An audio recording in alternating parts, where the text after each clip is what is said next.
এইবার এক্সপ্লোর করতে যাচ্ছি এমন একটি পাহাড় যেটি বাংলাদেশের 99% মানুষই চিনে না, যেখানে গিয়ে দেখেছি প্রকৃতির অন্যরকম একটি সৌন্দর্য আর অভিজ্ঞতা নিয়েছি স্থানীয়দের জীবনযাত্রা।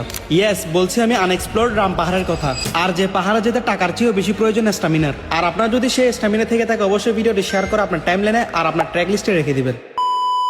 এই রাম পাহাড়টি অনেক আগে থেকে চিনলেও কিন্তু কখনো এক্সপ্লোর করা হয়নি, তাই সেদিন হঠাৎ করে বন্ধু বান্ধবদের সাথে প্ল্যান করে চলে গিয়েছিলাম সেই পাহাড়টি এক্সপ্লোর করতে। যাওয়ার আগেই নিয়ে নিলাম আমাদের প্রয়োজনীয় কিছু শুকনো খাবার, যেগুলো আমরা পাহাড় উঠেই খাবো। তারপরেই শুরু করলাম আমাদের ট্রেকিং। যেহেতু আমাদের সাথে একজন স্থানীয় ছিল, তাই পাহাড়টি চিনতে আমাদের কোনো অসুবিধাই হলো না। এই পাহাড়ের সবচেয়ে কঠিন চড়াই হলো তার প্রথম ভাগ, যেখানে উঠতে কিন্তু যে কারণে দম ফুরিয়ে যাবে। হালকা কিছুক্ষণ ট্রেক করার পরে বুঝতে পারলাম আমরা কি পরিমাণ সুন্দর একটি জায়গার মধ্যে রয়েছি। তারপর ট্রেক করতে করতে আমরা যখন দ্বিতীয় চড়াইটা উঠলাম, এরপরে দেখতে পারলাম এই পাহাড়ের আসল সৌন্দর্য। এত সুন্দর একটি জায়গাও যে আমাদের আশেপাশে রয়েছে, যেটা আমরা কখনোই ভাবতে পারিনি। আর যে সৌন্দর্য হয়তো বা ক্যামেরার মধ্যে ফুটিয়ে তোলা অসম্ভব। তৃতীয় চড়াই উঠতে উঠতে দেখতে পেলাম লোকালদের কিছু ঘর এবং দেখতে পেলাম তাদের কিছু চাষবাস।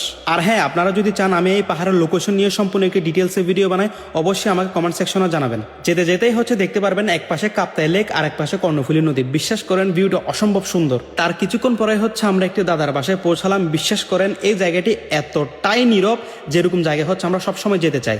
আর সেই দাদাটি ছিল খুবই ভালো মন মানসিকতার। সেখানে পৌঁছানোর পর আমরা কিছুক্ষণ বিশ্রাম নিয়ে এরপরে শুরু করি আমাদের রান্নাবান্নার কাজ। আমরা এনেছিলাম নুডলস আর কিছু ঝালমুড়ির সামগ্রী।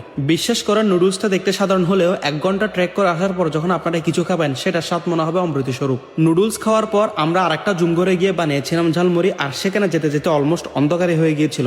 আমরা বলতে গেলে অন্ধকারের মধ্যে সবকিছু কাটাকুটি করেছিলাম।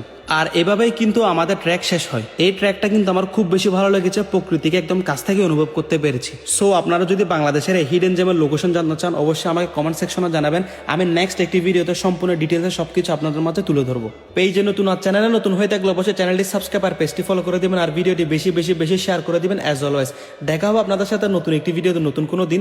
ততদিন পর্যন্ত সবাই ভালো থাকুন, সুস্থ থাকুন। আসসালামু আলাইকুম।